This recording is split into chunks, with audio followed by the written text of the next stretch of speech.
And we really focus on like what we like to do. We like working outside in pastures, and I like direct marketing, and I really don't like driving tractors and working outside in the cold. So it just doesn't make sense for me to do that.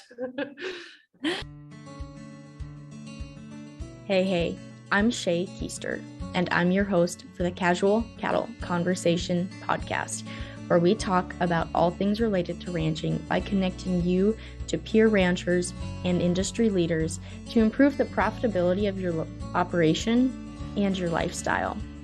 Now, if you are looking for a community of ranchers, sign up for my monthly Rancher Mind events.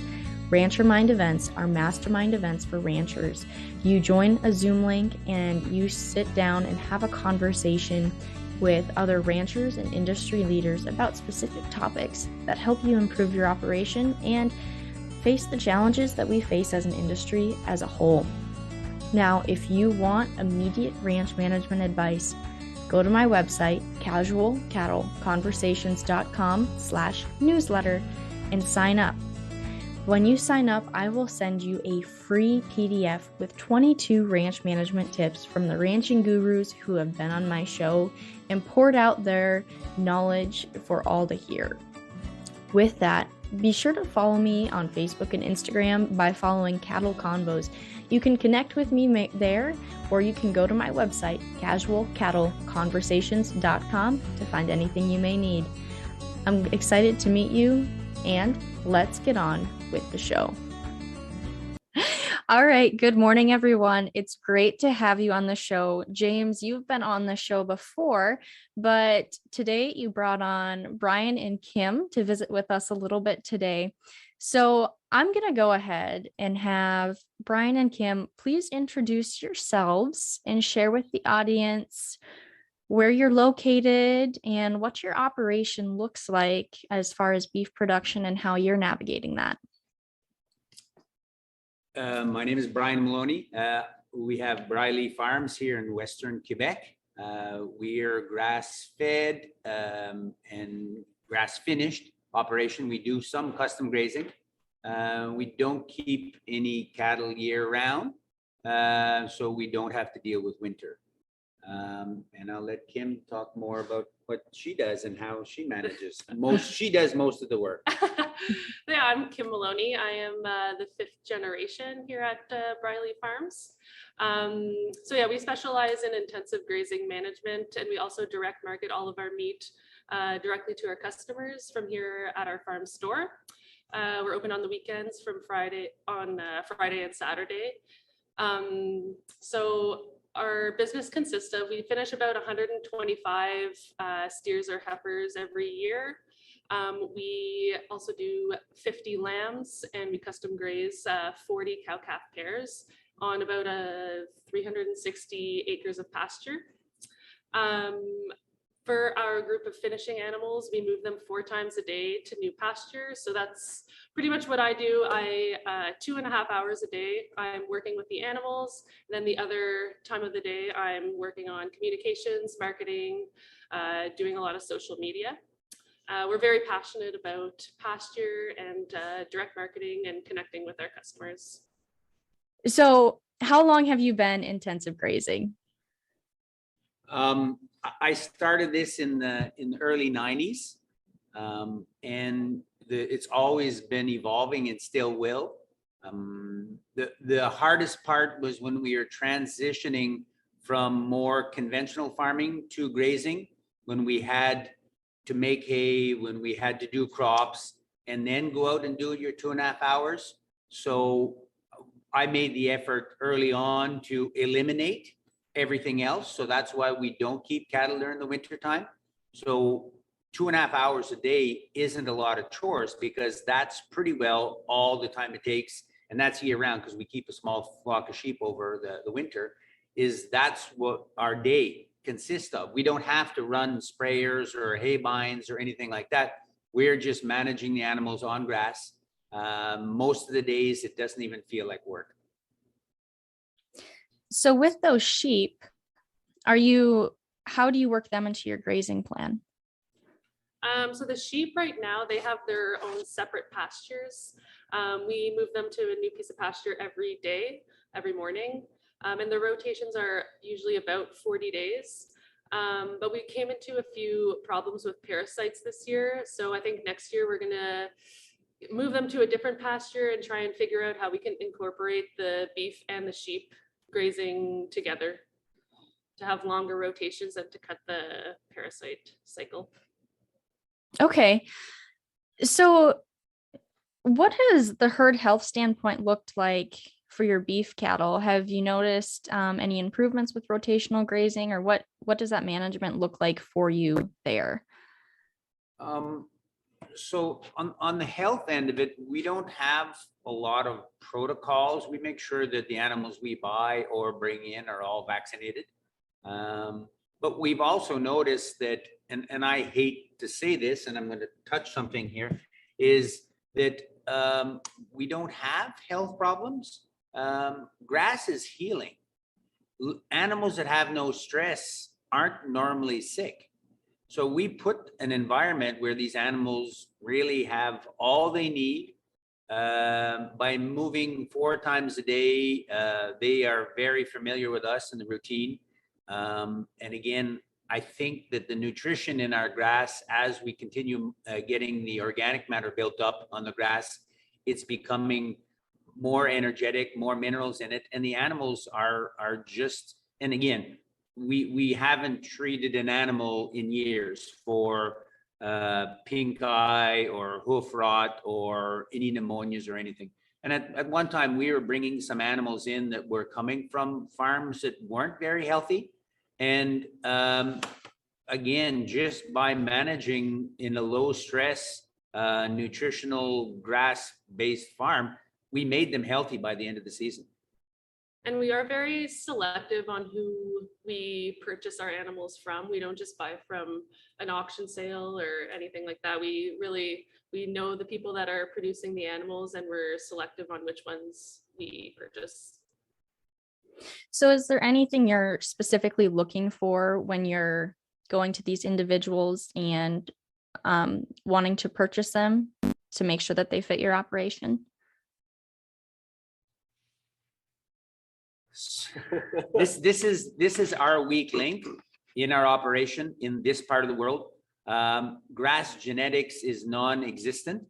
We're in an area or in this part of the world that everything ends up in a feedlot. And we are really struggling with finding the right genetics that perform well on a grass-only system. So I encourage other farmers to start looking at the genetics differently.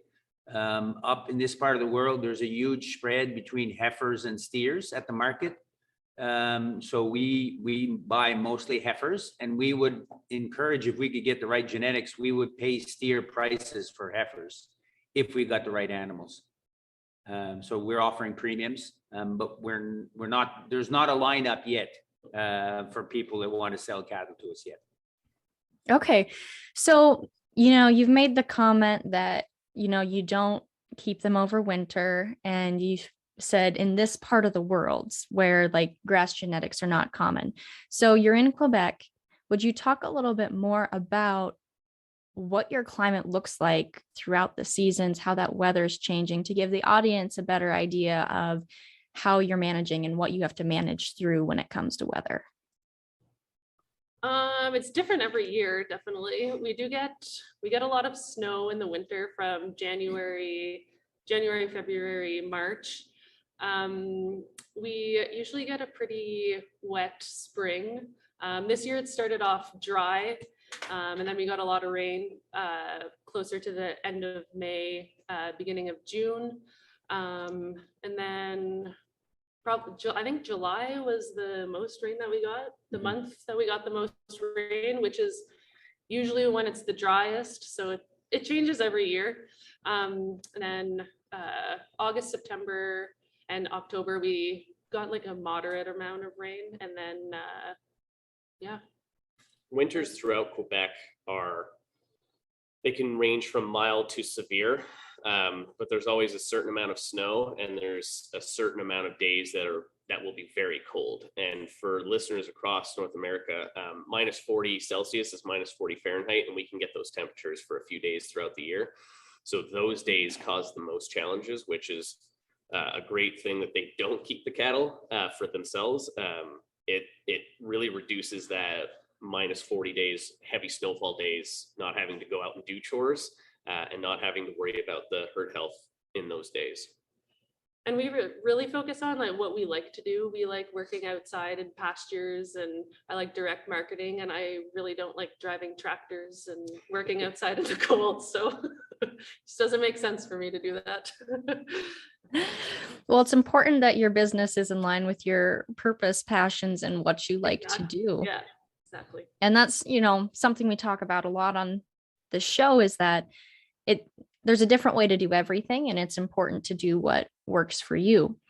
So James, would you touch a little bit more on some herd health challenges that maybe producers do face in, I would like to say North America, but I know that's too broad. So let's narrow it down to kind of some of those northern areas that you're used to. What are some of those herd health challenges? Yeah, so I mean, you'll know a lot of these challenges as well. Everywhere from, I'd say, Montana throughout the northern U.S. into New England, and then all of Canada will face a lot of these challenges. Is that in the winter is when you can get a lot of those pneumonias. You can get a lot of issues with pregnant cows, because a lot of calving happens in the spring.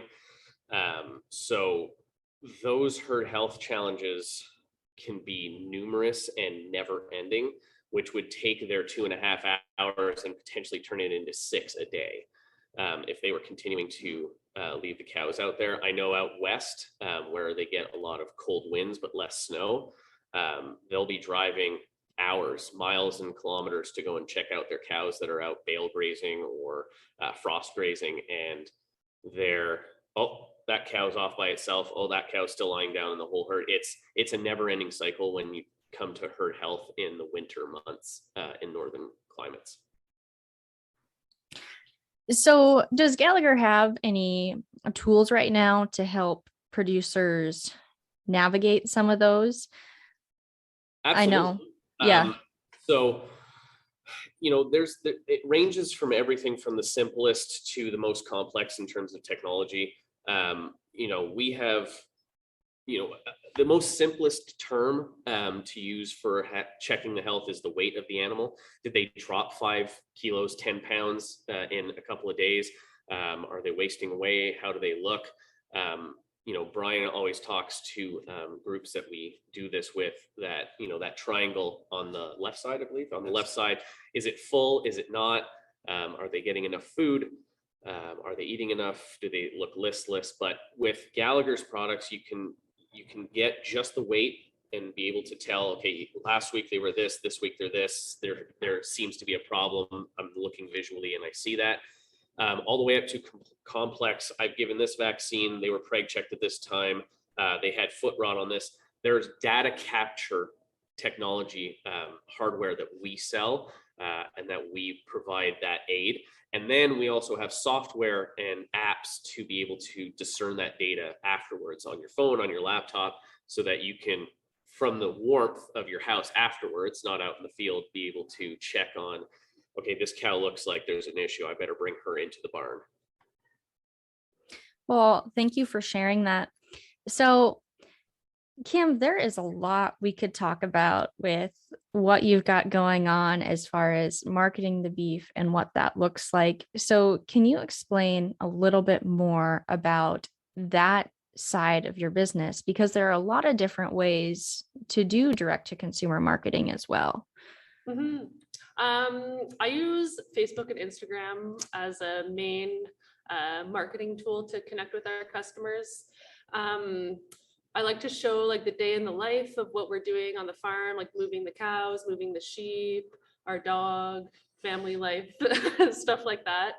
I find like the posts that do the best are like the ones about us, like working, like stuff we like to do, not necessarily like selling the meat. Of course, sometimes I try and like sell some stuff, but I really try and show who we are through social media.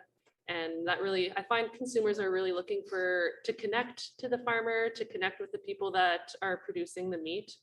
And it's working really well for us. We've been increasing our sales every year.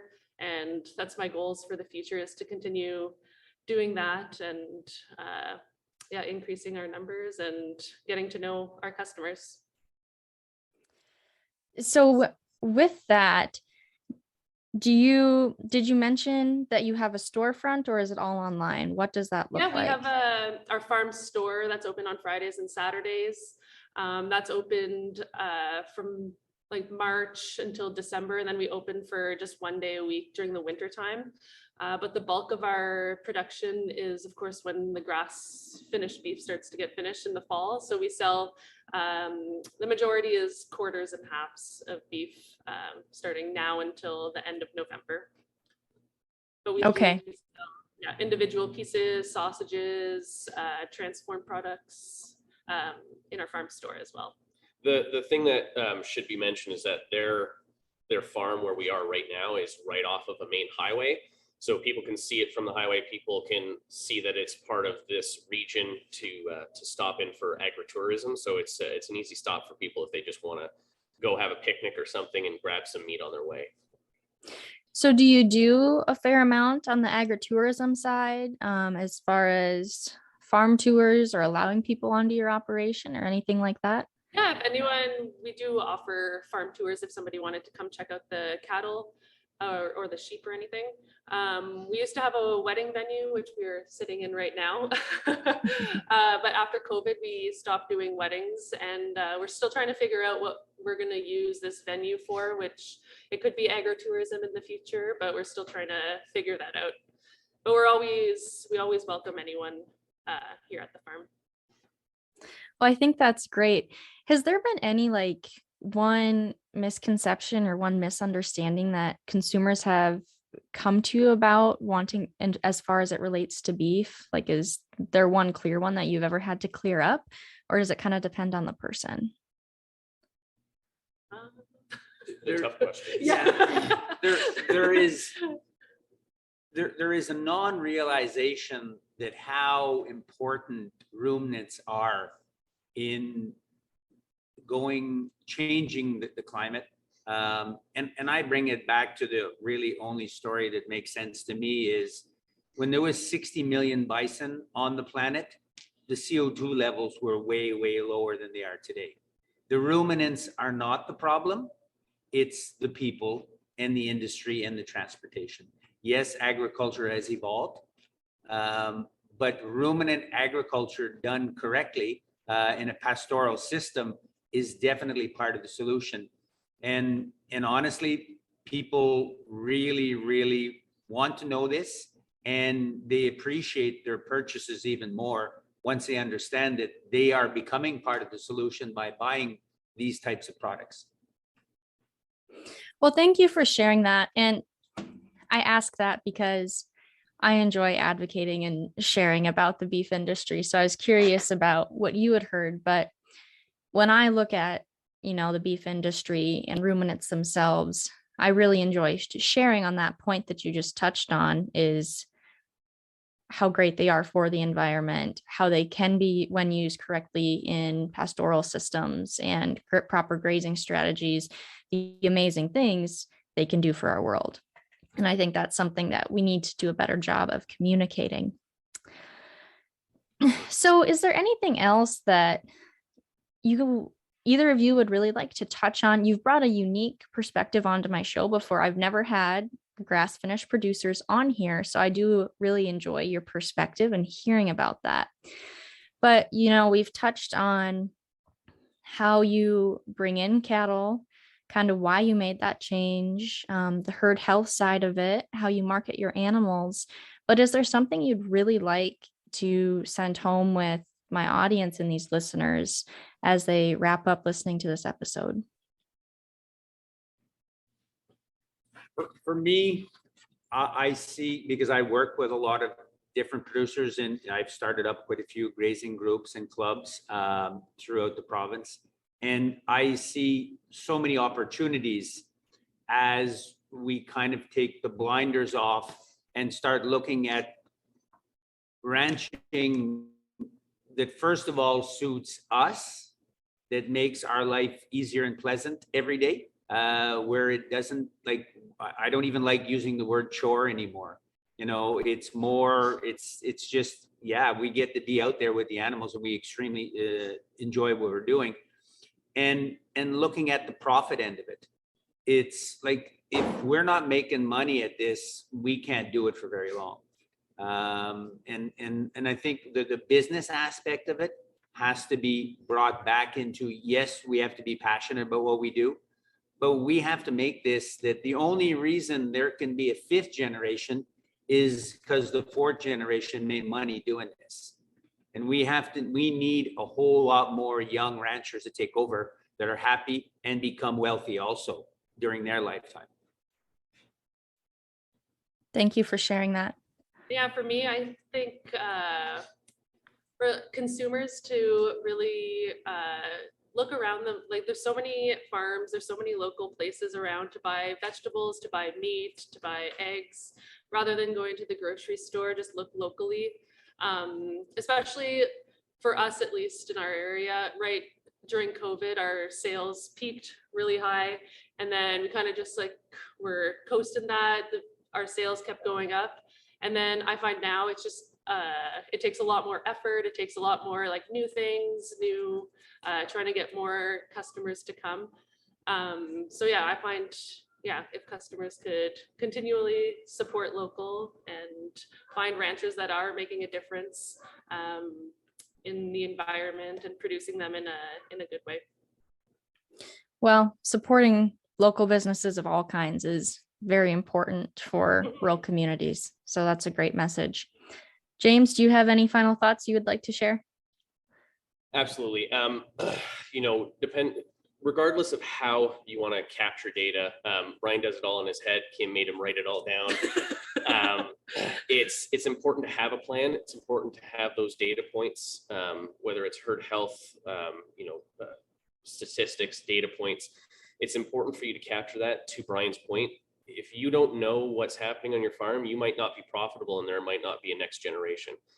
So to be able to not only plan for the future, but also understand your past is extremely important for ranchers everywhere. Thank you. As we've said before, you can't manage what you don't measure. So It's important to know where you've been and where you're at and where you want to go. Well, thank you to all three of you for joining the show today and sharing your perspective on raising beef cattle and caring for the environment, as well as taking care of herd health. I really appreciated this new perspective on the show. Thanks for having us. Thanks for having us. You're welcome. And that's a wrap on that one, folks. Thank you for tuning in today and joining in on the conversation. Be sure to take this a step further and take the advice you learned and implement it on your operation. If you want to have a conversation about it, head over to my social media and send me a DM by following @CattleConvos and connecting with me there. Have a great day.